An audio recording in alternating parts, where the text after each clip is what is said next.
जी अम्मी अस्सलाम वालेकुम। आपको भी रमज़ान मुबारक। अच्छा, आपसे जो पूछा था आप बिल्कुल सही जवाब दे रही हैं कि अब भी इतना करती हैं आप। पता नहीं मुझे क्यों यकीन सा नहीं आ रहा। खैर आप कह रही हैं तो, लेकिन अब भी यकीन कर नहीं रहा मैं इस बात पे कि अब भी इतना करती हैं। चलिए ठीक है, आप अपना ख्याल रखिए। ठीक है अम्मी, अल्लाह हाफ़िज़।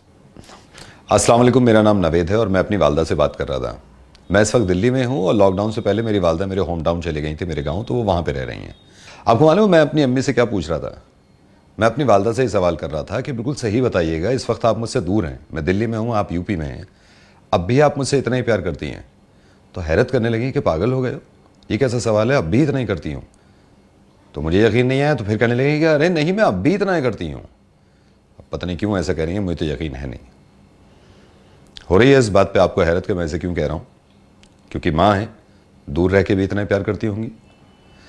अब ज़रा इस बात को सोचिए कि मजबूरी की वजह से अगर हम घरों पे तराबियाँ अदा कर रहे हैं और घरों पे नमाजें अदा कर रहे हैं, तो ऐसा कैसे हो सकता है कि अल्लाह हमसे मोहब्बत करना कम कर दे या हमारी नमाजों को कबूल ना करे, जबकि माँ से 70 गुना ज़्यादा मोहब्बत करता है अल्लाह अपने बंदे से। मेरे यानी आरजे नवेद की तरफ से रमज़ान की आपको बहुत बहुत मुबारकबाद। ज़रा इस बात को सोचिएगा कि अल्लाह की इसमें भी कोई मसलहत होगी कि हम इस रमज़ान घरों में तराबियाँ अदा करें, घरों में नमाजें पढ़ें, वरना हमारी कोई हैसियत नहीं है कि हम खुद कोई काम कर सकें।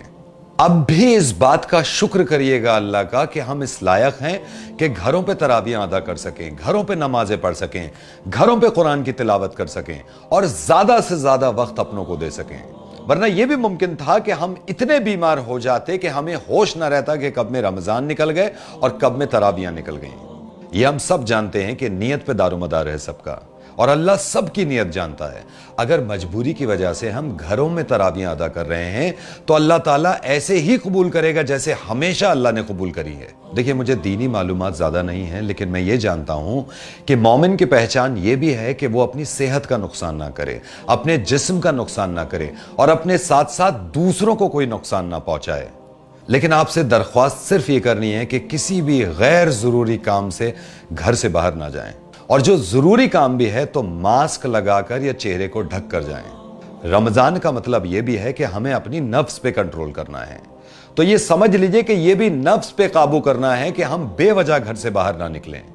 एक दरख्वास्त आपसे और है, दिल्ली पुलिस या किसी भी स्टेट की पुलिस के जो भी इंस्ट्रक्शंस हैं, प्लीज उसको फॉलो करिए। इस मैसेज को भी आप खिदमत खल की समझिएगा कि यह मैसेज आप दूसरों तक पहुंचाएं, और इस बात की दुआ करिएगा कि अल्लाह ताला खैरियत के साथ, आफियत के साथ, सेहत के साथ हमारी जिंदगी में बहुत सारे रमदान और तराबियां लाए। आमीन। दुआ में याद रखिएगा एक बार फिर से तहे दिल से रमदान मुबारक। अल्लाह हाफिज।